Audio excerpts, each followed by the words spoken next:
Hello, everyone. It's a Wednesday where we meet with Ricky Williams and whatever brave guest would like to come on with us. Today we have Graham Schneider.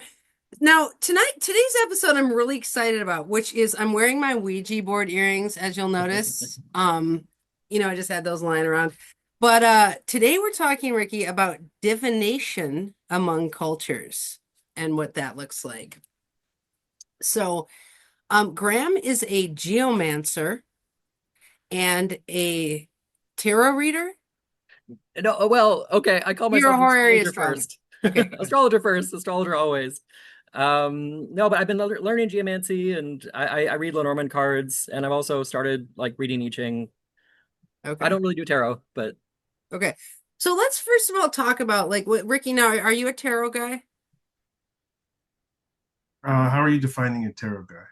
Like, do you pull cards on your future? I pull cards, but not like that. No. Yeah. Yeah, that's how I am. I'm like, no thanks, I'll take care of my own future. Like I'm just kind of like, Well, I mean, it'll come out in this conversation, but I have a deep respect for divination, and so I'll play with any tools to get a sense of how they work. It's for fun, oh, more than anything. interesting. I like you said play because like I feel like so much of what divination is kind of like super adjacent to play. Like we can't really do it unless you have a sense of play. Like Well, I yeah. was acquitted in Dungeons and Dragons. This is how Nerders Divine is like basically you're doing your scene in the Dungeons and Dragons and you're like, oh, we need a random element generator about what's going to happen in the future. And then they roll the dice, and that's the divination among nerds is like rolling the dice. Like, but I do think it is the moments in life where we roll the dice and let something inform the next step. Yeah. Is that how you guys define it? Yeah, for me, yeah, kind of. It's kind of like playing for real. It's like for real, their stakes are real. It's sometimes things can be like life and death, but it's like, you know, uh, Well, why do I you think call it play as opposed to something else? because, okay, so like I was trying to think about this before. Like, how do I can think of this? It's um, like as an astrologer, when I have a client, they don't need to have a relationship to astrology or what any of these symbols mean or anything. I'm doing the reading for them. I have to engage with it. I kind of have to like the way I kind of see it is like I'm reading it for real. They might see it as like a game, or it's like we're taking a conversation into like a different realm of symbolic meaning, and like that's inherently playful. I don't know. It's like, or maybe better word is like creative. Like, like people who write poetry or like you kind of have to take your consciousness into like a different realm of meaning and then hopefully bring it back. And then you have something different that's like, um, Well, it makes me think of in sign language interpreting, there's something we attack called linear text and poetic text. I don't know if I've told you about this, Ricky, but like in linear text, like, okay, so there's one thought picture that we get. So it'll be like 1 + 1 = 2. And like probably all three of us get the same thought picture. But then we come across a poetic text, which is like green bird, jabs in the air, stick flowing, like or whatever. And like all of us are getting like different pictures of what is going on there. And that's a poetic text. And so in like rap music is always like a poetic text with like three different meanings in every sentence and things like that. And so I think divination is more of a poetic text than a linear text, right? So 100%. it like a tarot card, you pull it on something and it could have all of these meanings, right? And that's why it's kind of useful in some cases when we need a creative moment. I mean, Yeah. So to me, when I think of play, and it's we're all saying the same thing, and I think this is comes back to the nature of the episode of the cultural lens, you know, because we're all from our own experiences describing our experience of something that we can all identify as and all call it divination. And so for me, when I think of play, I think it's playing with a part of ourselves that has access to more information. And the cards, the chart, I think what that is doing is establishing a language or a bridge for that communication to occur. And the more time and effort we put into memorizing meanings of a card or memorizing meaning, right, of learning that language, then it allows those channels to open.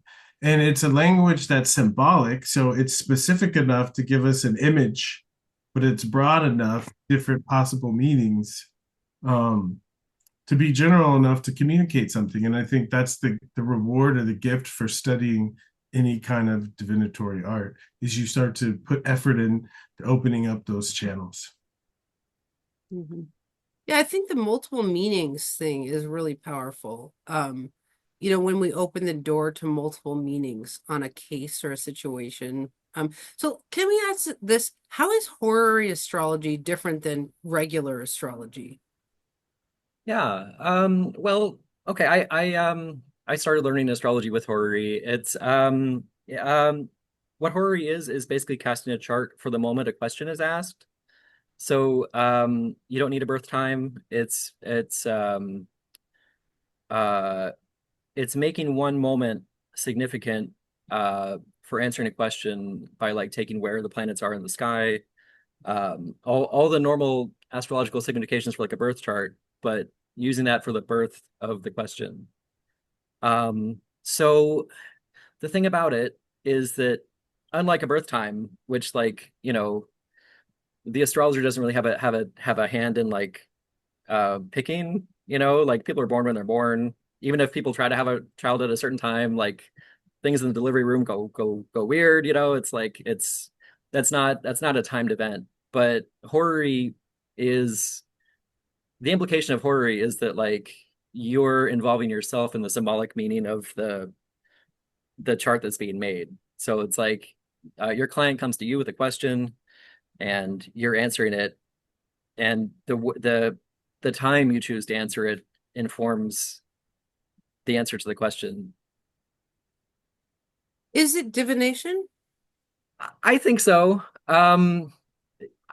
I really following this guy, this writer Jeffrey Cornelius, who I really like his work. He just passed away recently. He calls it a katarche. There's this ancient Greek word that kind of means like a moment, and sort of a moment of omens or moment of augury. Hmm. And so like uh yeah, I don't know. I mean, it doesn't, unless you really think real hard about it, it doesn't have to be divination, but like it works regardless of how you think about it. But yeah, I think it is. I don't know. I think the unlock for me was realizing that like there's other systems are that do a similar thing to horary that like um yeah, have a lot more kind of agent. So like whether you're like rolling bones or dice or flipping coins or pulling cards, it's like that's a very like active engagement with like doing a divinatory process. But I think horary, the real kind of thing that makes it divination is the choice, the choosing the time. Well, I'm looking up katarche in the Greek dictionary. It just says to make a beginning, and I think that it's like to set arcos is like beginning, and kata is down, so it's like putting down a beginning. It's like, all right, I have my Yep, horary art, like I'm putting down this beginning of something. you're planting a stake. Yeah, Okay, but Well, I think that's to me that sounds more like electional astrology. Um, is that because we can say we can choose, but do we really choose when a question pops into our head? true. interesting. Well, let's talk about divination among cultures. Okay, because I think in African American culture, and I could be out of line here, but I feel like prophecy is part of like spiritual, like you always say that there's like a deep church element to African American culture, and it's like I feel like prophecy is a big thing. Like you remember the Reverend Bishop Jordan, like he was an astrologer, but he called himself a prophet. And it's like, so what do we think about prophecy? Is that divination? What's that look like? And like, do white people say like, "Oh, I'm a prophet," and if they did, would that be weird? Well, and the prophets in the Bible, I mean, at least the pictures in the book when I grew up were all white. Oh, really? Um, yeah. I'm just saying, I'm kind of making fun of the pictures but the tradition of prophecy and using the word prophet, at least from my understanding, comes from Islam and comes from the Bible. It comes from these religions, these Piscean age religions. So again, I think it comes back to how we're defining divination, and based on my definition of divination, it's right at the core of it. But they might say the prophets have a gift where they can go directly to the source. When we say, I try to keep it general and saying getting access to information from parts of us that have access to more information. You know, whether you call it the unconscious or the soul or the higher self or the inner Buddha, whatever you call it, right? This idea, this recognition as there's some part of us that we have access to that knows more information than this personality. That's why we might say an altered state of consciousness of getting information from somewhere and then having the ability to bring it back. And so, and I think it's metaphysics, but there's still energy, right? Information. There's still mass qualities, things that are being exchanged. And so, yeah, so in our culture, and I grew up in a tradition where preachers had gifts, and some gifts were gifts of prophecy. So it was very normal for there to be prophecies about things and testimonies, right? Every Sunday at church, there were testimonies about prophecies. And so it was a big part of my reality growing up.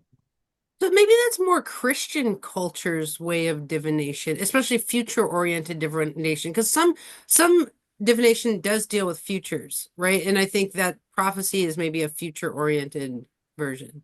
Yeah. Well, also, I mean, can I jump in? I mean, the way I understand, so my friends who have talked to me about like growing up in like in Black churches, it's like it comes out of like, an experience of hardship that's like there's affordances for stuff that like, the wider society doesn't accept. And so it's like absolutely, I think like people have been having like non-human spirit contact in every culture throughout time, but the way it happens in a specific culture is always different. It's like, and I think that's beautiful that there's like a tradition that like allows for that space and like having someone like bring their truth and like have it be accepted and like, respected. That's amazing. Yeah, I didn't grow up with anything like that. Yeah, I can't imagine like my white bread astrophysicist dad be like, I have a prophecy for you. Like that would just never happen in my. Well, it was seen more in the context of the church. So being a member of a group and having a certain function or role / talent in that group.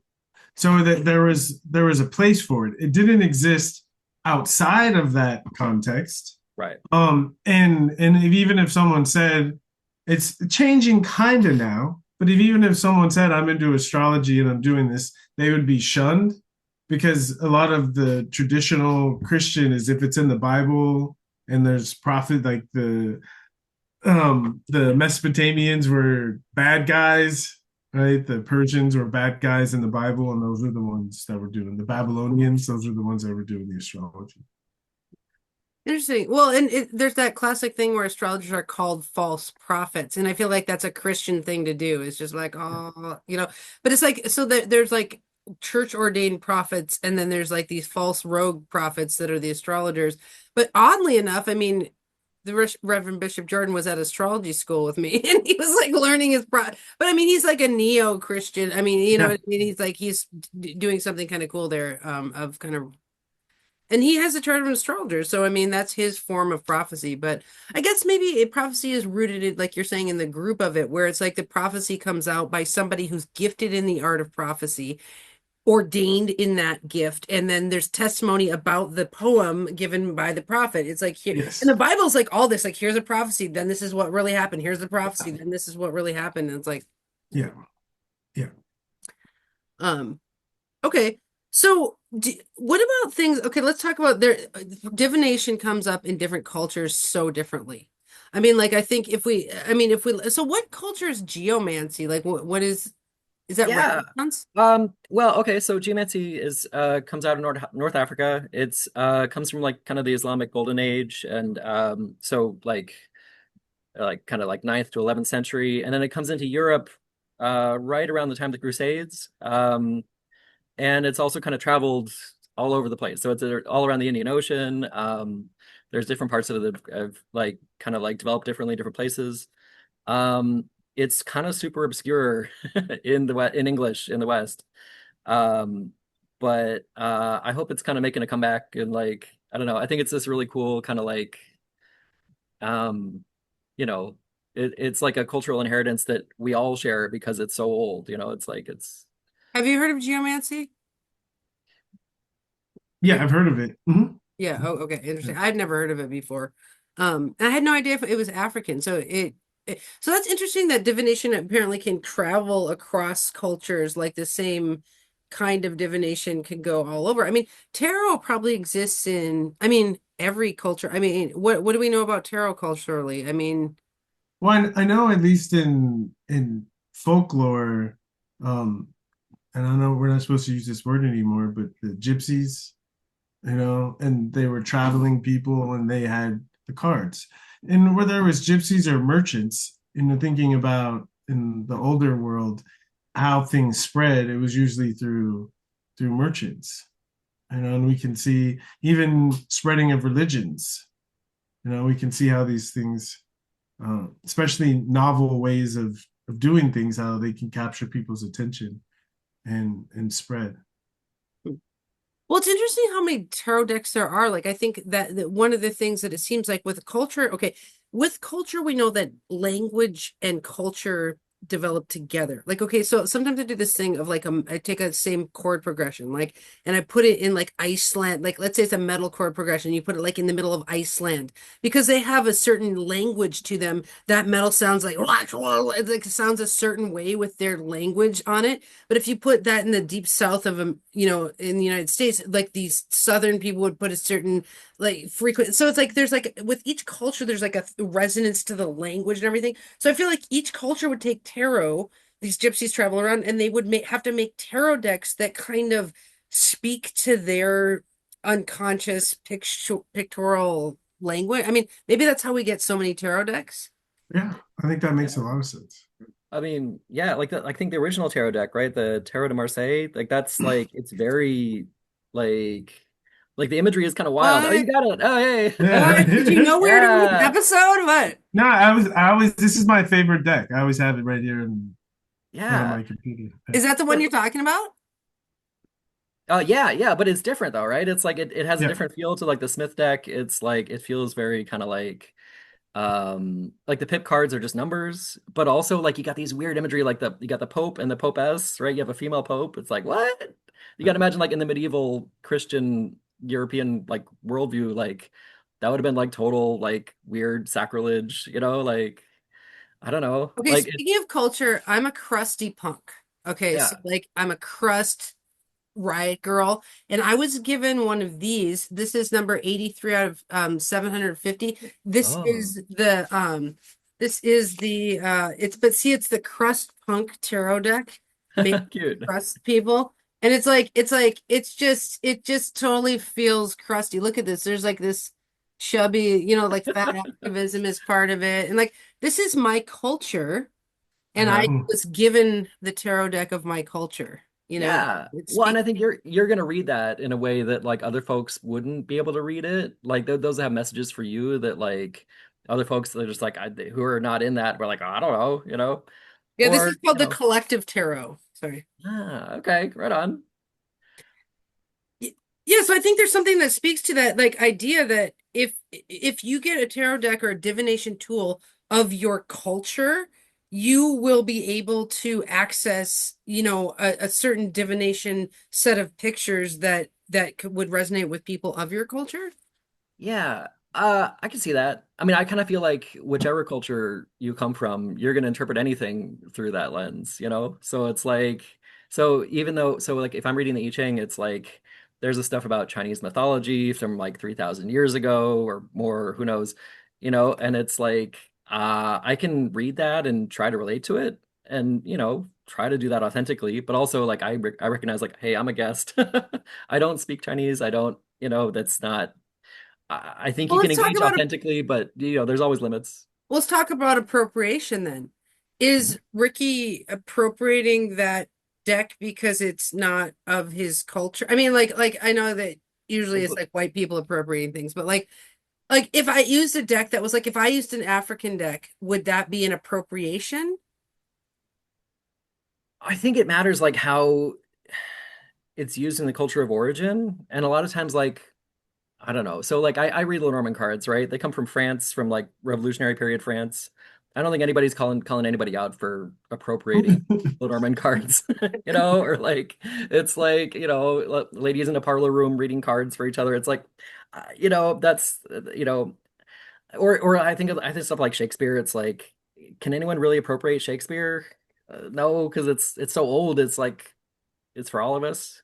But I think there are traditions where like there are certain divination traditions like I would definitely not use because it would be disrespectful. It's like if I'm not inducted into that culture, like there,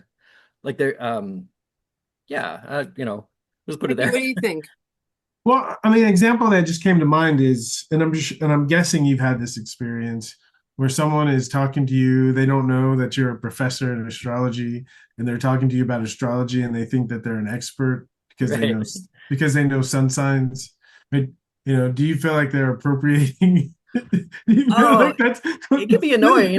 I don't well? call it appropriate, but oh, when someone comes up to me and they're like, "Oh, They're inappropriating. right, they're inappropriate." Well, someone comes up to me and they're like, "Oh, I'm a Virgo Libra cusp," but I'm like, in my head, I'm thinking like, that's not a thing. It's just Yeah, like it's not yeah. a thing. But I'm also like, I just smile along. I'm just like, okay, man, yeah, that's your You're truth. you're Like saying, that's Ricky, cool. it's kind of like when you're using the tool and you're like a noob, but you're acting like you know it. Yes. That's what I think, because I think we're all allowed to be curious about something, And I think we can all, in the same sense, we can all learn something. So as an astrologer, studying Vedic astrology or studying different tools, right? I'm not saying I'm a master, I know how to use these. I'm saying that I can sense there's something here, and I think there's something here that it can offer me something. So I'm going to play with it and see. So I think that an attitude of exploration and curiosity and openness, I think you never have to be afraid of appropriation. And if in your curiosity, you might feel like, I feel like I've done this before, and you feel a deep connection to understand the deeper parts of it, I think you have to listen to that. For Yeah. someone to be pulled in because they feel resonant, but to say it's not my culture and to stop themselves, I think that's a big mistake. Yeah, I agree totally. Dude, I hope Rachel Dolezal has a African tarot deck. Oh boy. She's like her spirit is African, like whatever. But I mean, like if I was sitting here using an African tarot deck, I feel like that would be kind of weird because it's like I'm a whitey, I'm as white as they get, crust punk, and that's me using my thing. I just feel like for me to use an African deck, because now if I was a professor of This Africanism, is this is yeah, this is but to me, if you were using it and you weren't, I don't, to me, for at least in my mind, for someone to use a deck for it to speak to them, there has to be some connection. That's why Yeah. I think in this way it's kind of hard. You can't really fake it. I mean, you Yeah. can, but it's so obvious that I think true divination, some people might have it as a skill, but it's a relationship. It's something that you kind of have to honor. It's playing for real. You gotta Yeah, like you got it like the person you're reading for doesn't have to believe it, but you have to believe it. well, it yeah. makes me think of my friend John who has 350 tarot decks. Now, when you get to a certain level of divination, you might pull out a deck that matches the client sitting in front of you, not even you, right? Because like maybe you pull out your African American deck for the African American client, and that is speaking to the culture of your person you're attending to. I think it depends on the person. Like for me, I found there's a deck that I'm supposed to like and use, and I try, and it's okay. But this deck, right? It is playing for real. It's like I flip over. I always think of the first card as like the indicator, right? And it's like when you flip over the first card, you kind of know if you're in it, right? If it's talking to you or you're speaking, because it's like whoa. And I think that like shifts you into that other state, and then you just keep going and finishing the process. So at least for me, it's my personal relationship with the deck. So here's a story. My friend Regina, she's one of my work wives, and she sent me the Housewives Tarot deck, and she did it on purpose so that every time I pull a card, I think of her 'cause she's my work wife, you know. And so it's Oh. like it's kind of funny because when I pull the card and it's like somebody, you know, housewifey on it, I'm just like I really only relate it back to her. I'm just like, oh, Regina and I, this and that, because she's the. So I think there's something about the pictures in the divination that do connote certain things. And I think we, keeping in mind the culture of the receiver for who we're doing the reading with will make a better diviner. I mean, do you want the pictures to resonate with them or not? You know, kind of thing. And I Yeah. think that's one lesson of this discussion. I think there's something there. It's like if I pull out something that nobody can relate to and be like, oh, this means something like really important about your life, people will just tell me buzz off because it's like, what is that? It has to have some kind of connection. There has to be some way to talk about the thing you're engaging with. Like, and I think it also matters like kind of how you think about like what you're doing when you do divination. Like, are you talking to your deeper part of yourself? Or hot take, are you talking to something else, like in the universe, like a non-human presence, or like Mm. what are you talking to? Well, it makes I me think think of spirit guides. Like, should our spirit guides match us culturally? Like, am I allowed to have an African spirit guide? if they pick you, probably, but I don't know. I mean, what do you think, Ricky? Well, there's always Well, those white people I who are like, think I have a Native American elder. Sorry. I think it depends on the work that you're meant to do. Right? I think it's like when you go to college, and are you allowed to take Native American studies, even though it's not your major, right? And because I think to me the whole end is there's things that we need to experience, and who or whatever vibrates to that frequency, meaning it allows us to have that experience. Then I think we're open game. I think on a soul level, I think chasing experiences that aren't resonant with our charts, you know, that's where I say it's appropriation in a negative sense. So, Yeah. like, if you're a white person, but you're supposed to be a Native American studies professor, perhaps you have a Native American spirit guide. But Well, I would say, like, I think you know, I had a bodywork teacher, and he would tell a story about a bank robber, who was finally caught and arrested. And they said, why do you rob banks? And his answer was really sudden. His answer was because that's where the money is. And there's certain cultures. This is the article I sent you. There's certain right. Each culture has a certain wealth or a certain value. And if I need to have certain experiences, I even think we could attribute astrological symbols to certain cultures' wealth and value. And we could even say this kid has a very strong Saturn. Maybe they could benefit from being around Japanese culture for a little bit because it's something that's honored. I just think of Neptune in India, right? It's like I went through this huge transformation in my life, and I was so fortunate that I got to spend a lot of time doing it in India, where it was more conducive to the kinds of changes that I was going through. Where I think if I was going through those same things in the US, I'm not sure I would have survived, but I could flourish because I was in a different environment. well, Yeah. And okay. I was wearing a dhoti. I mean, I was definitely all in.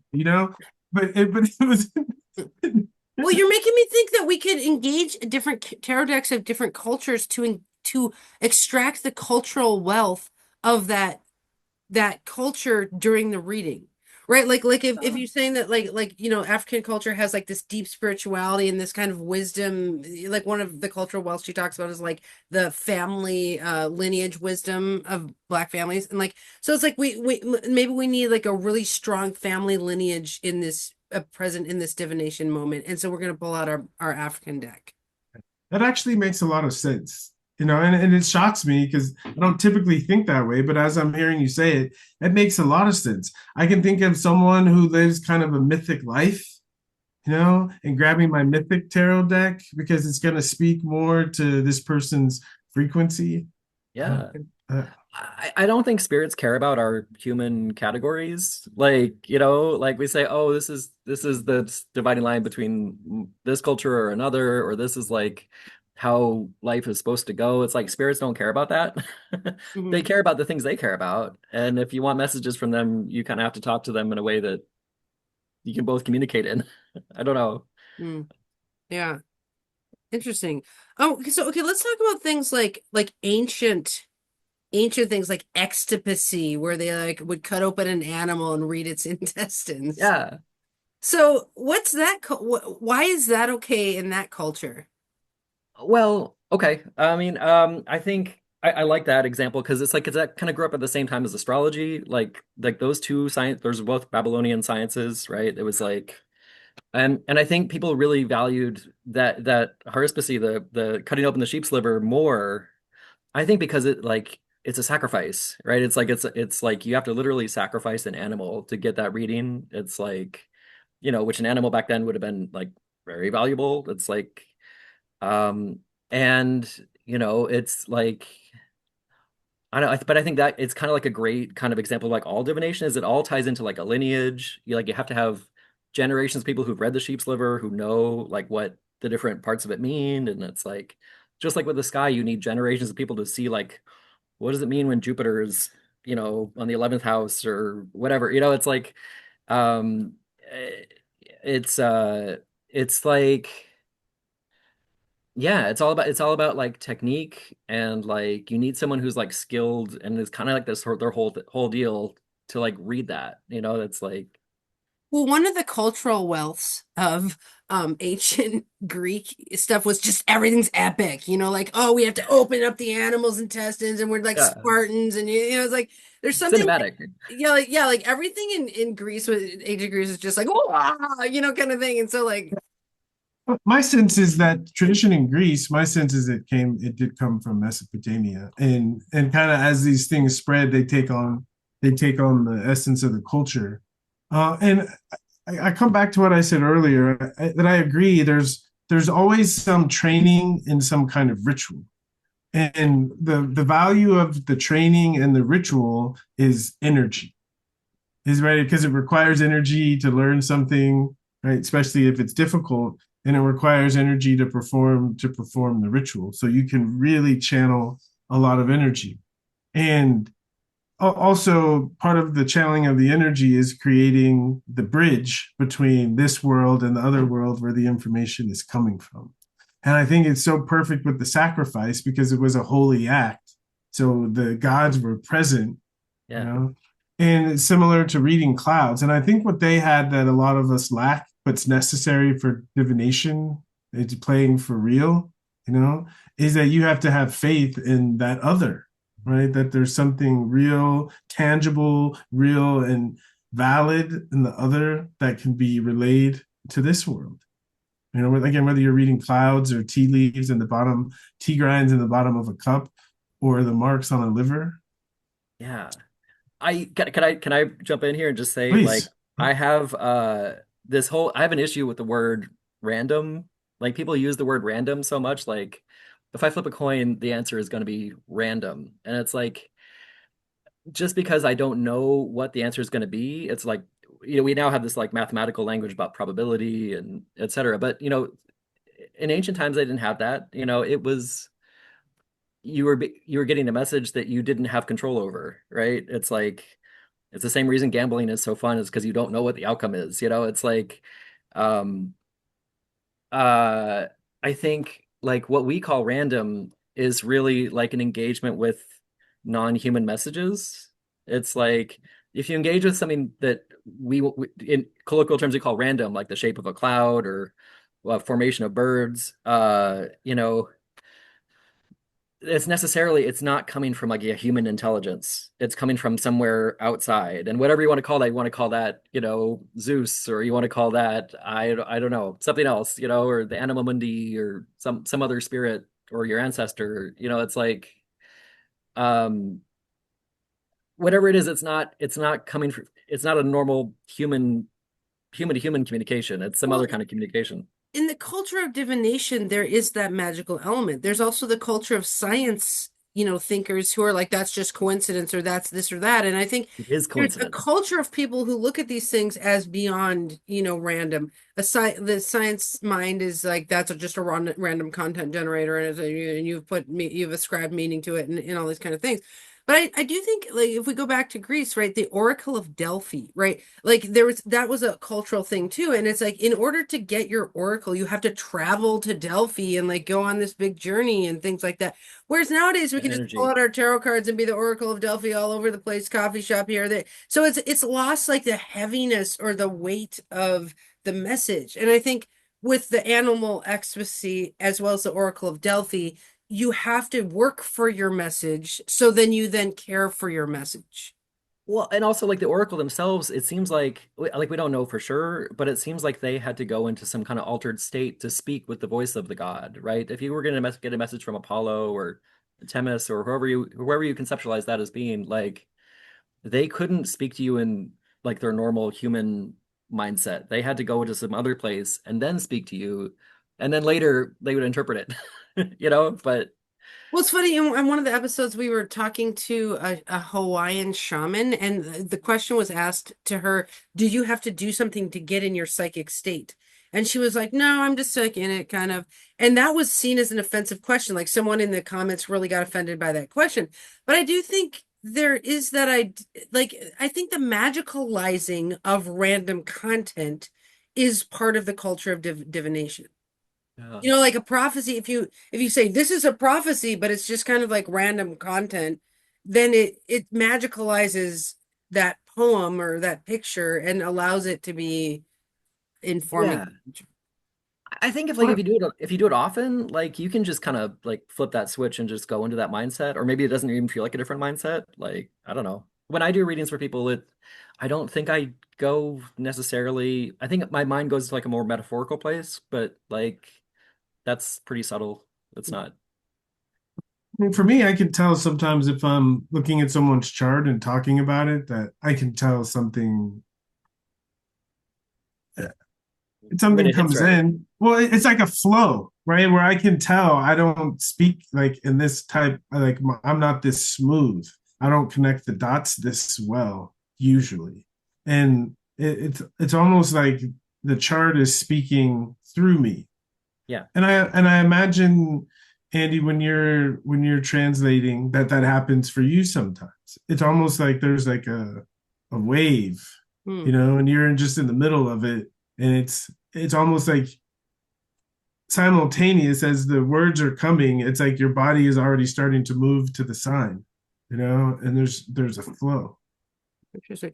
I don't know about translating. Translating is like an autistic mathematical thing for me, where I'm just like, what does this sentence have to say mathematically? But let's talk about voodoo and hoodoo.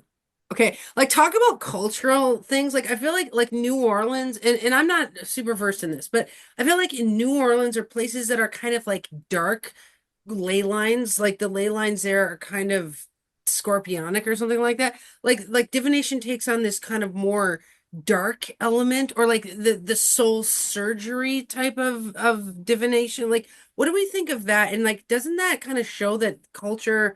I don't know. What about voodoo or hoodoo? Well, what comes to my mind is part of culture is directly connected to necessity, right? Certain cultures had certain practical needs, you know, and so depending on your situation, you're going to be using divination. Whoever has the information and the permission through their culture is going to be using it for different reasons depending on the environment. And at least the tradition in New Orleans was slave times. The people who were enslaved are the ones that had access to the information. And Hmm. so it's kind of a twisted time. And so in twisted times, everything gets twisted, you know.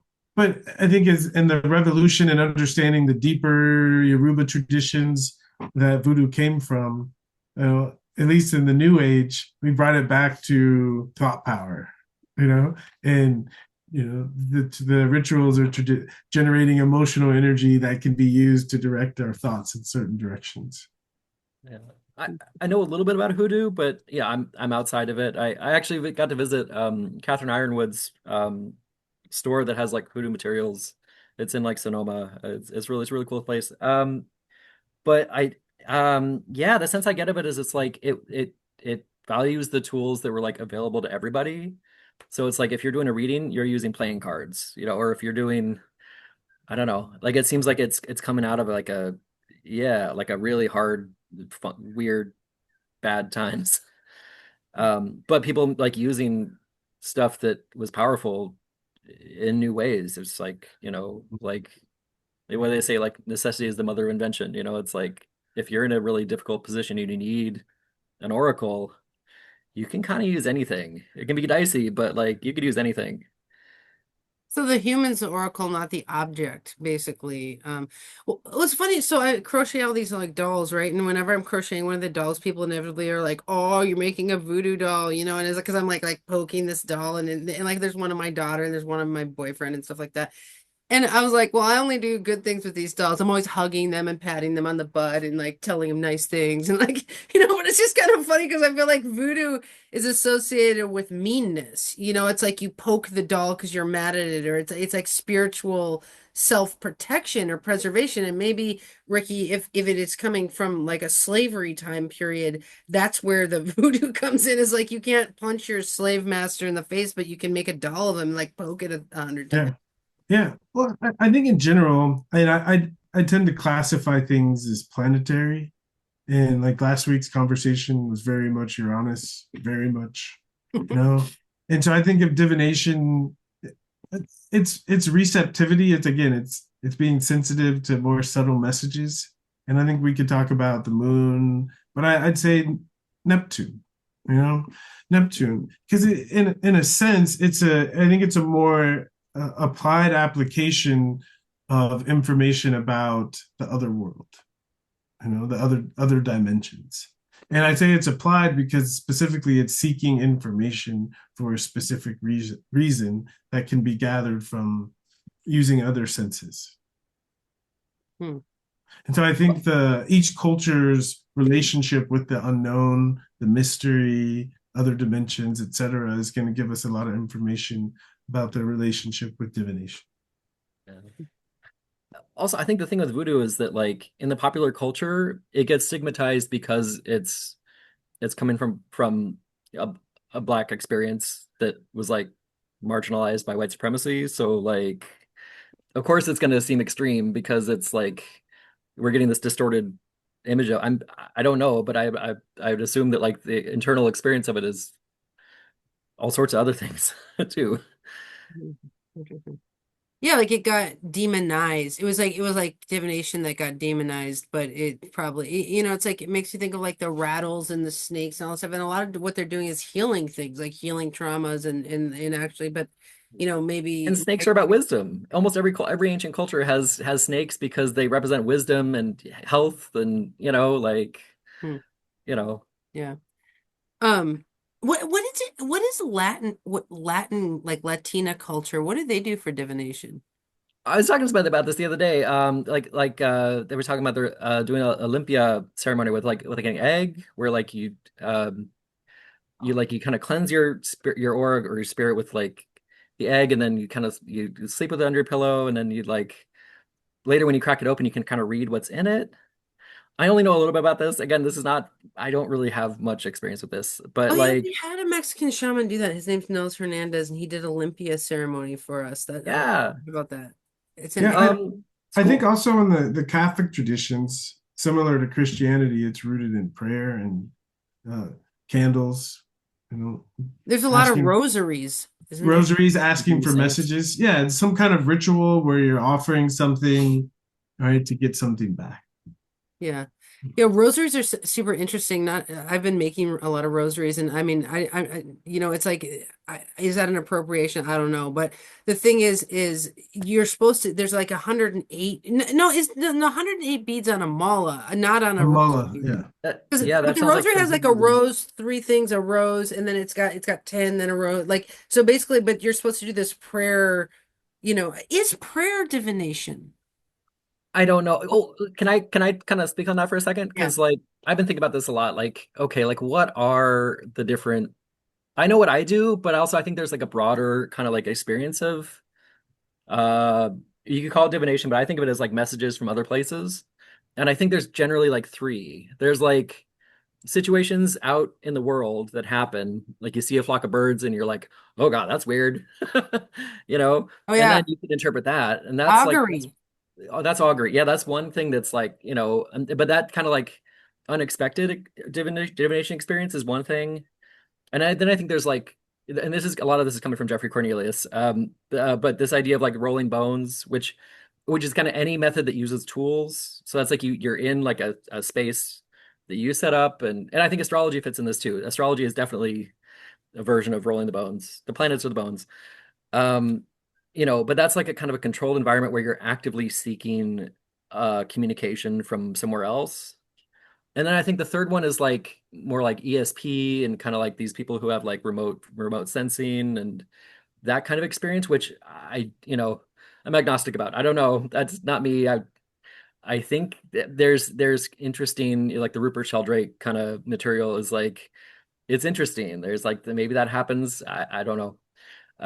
But it seems like those are like kind of like three broad areas where like and then there's like a fourth one is like prophecy. Like if you're getting like a revealed I think like Muhammad getting like a revealed thing and it's telling him to write and he's like I don't know how to write and it's like telling him to write. Okay, that's maybe like a fourth one that I don't know how to, you know. You're talking about accidental omens versus contrived omens, basically, or Yeah, I only ever do the contrived ones. Or I don't like to call it contrived, but yeah, I mean that's yeah. yeah, I think tarot definitely fits in that realm of like okay, like I set out the table, I shuffle the cards, or whoever's doing it, you know. yeah. Um, what do you think?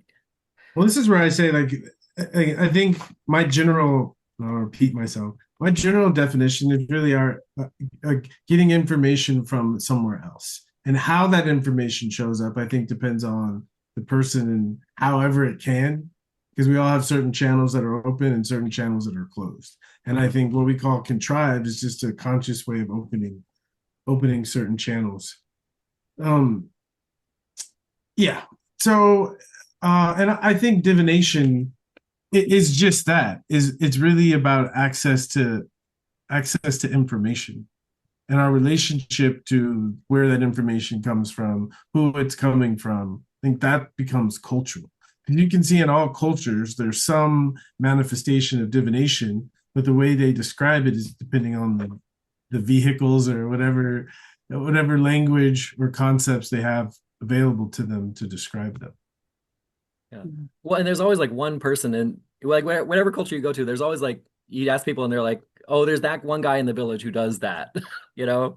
Or, maybe there's like two different ones, but it's like, there definitely seem to be like people who are whether they gravitate towards them themselves or if they're just like having spirit contact or something, Well, like it's their charts. I mean, like if you ever look at like the chart of like John of God or whatever, their charts are bananas as far as like magicalism and just their aura. Like he's a super healer, but I think he's like a Sun Jupiter or Pluto conjunction in Cancer or something. Like he is like a super healer energetically, and I think the oracles are made astrologically is what I believe. I mean, you have to have the chart of an oracle to really be one, and you have to be built like that. I think I differ from you there a little bit. I think anybody can do what we just call the contrived, or someone might call it like the induction method of doing divination. Like I think anyone can read cards.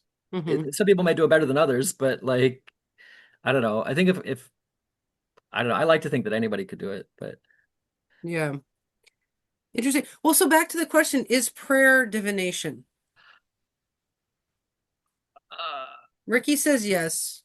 I don't know. Well, I think you can pray. I think in the Christian tradition, that's the only divination that's allowed. Is Right. even the prophecies you pray for the prophecy, right? That's always to me. It's always an exchange, whether it's some form of the exchange of our emotional energy and our attention to gather some kind of information and bring it back. Even orary, right? Because there is something about a moment that the question becomes clear. It's like for me playing with orrery, I just kept wrestling with the question. I mean, for years, the question. And it took years, but I started to recognize there is a moment where the question pops up, right? And even shuffling the cards, right? Who is shuffling the cards? There's this powerful thing, like the power. We don't think about it so much, but how powerful our unconscious is, right? It's digesting food, right? If our conscious mind was in charge of everything, we would have dropped dead a long time ago, right? As soon as we had our heart broken, I don't want to be here, and we'd be dead. But there's something there's something that keeps us going, right? Driving down the street, right? Why did I look over there at this moment to see that billboard that made me think of my ex? And then I called her and something was going on where I called at the right time. It's like, what made me look over there? Yeah. And I think the ancients had a deep respect for this, right? And you can see the way they viewed astrology, right? Is that they weren't the cause of anything. The gods were the cause and they were the recipients. Again, what made me look over there? And another connection here is divination through dreams. My first wife, she had Pisces moon square Jupiter, square Neptune, trine Jupiter. Wow. And she would have dreams, she'd have powerful dreams. And depending on her dreams, if I did something wrong in her dreams, right, she was going to be upset with me for at least 2 days. So so like taking to me, I like living with that person. I learned to take divination seriously. Right? Yeah. Interesting. Yeah. I think going back to the prayer thing, I think, prayer is you're speaking to your higher power, right? You're speaking to God or but I think the divination is the listening part. It's like, yeah, I don't know. It's like a different prayer feels like a one-way communications. I kind of don't think it is. It's like it's trying to make a contact, but it's like you're saying stuff. Maybe it depends on the prayer. Like the prayer I always do is, God, what is your will for this situation? And to me, that's praying. That's asking that. Yeah, okay. Yeah, but that is maybe asking for a vision. So what you're saying is like a prophecy, you pray for the prophecy, that would be an ask, can I get a vision? And that is, I guess, divination. Not saying like, God, thank you for everything you've done for me. That's not divination. But God, right. Can you show us the way here? And that. Yes, exactly. Okay. Interesting. Okay, well, we have 2 minutes. Anything else you guys want to bring up about this? I think this was a wonderful episode, honestly. Yeah, one thing I will say is that I believe that astrology is opening up the divinatory channels, because it's learning a language that I think the soul or the higher power or whatever you want to call it speaks fluently. And so I think you can do scientific reading, but there's sometimes that just the multiple meanings, okay, that you start to get zapped by just knowing exactly what to say because the symbols are speaking to you. Mm-hmm. No, that actually happened to me. I have a Pisces moon square Neptune, and like I hella get visions. And it's like when I started doing readings, like I remember one time I had this girl in my office and I kept seeing this vision of this cross and this cross and this cross.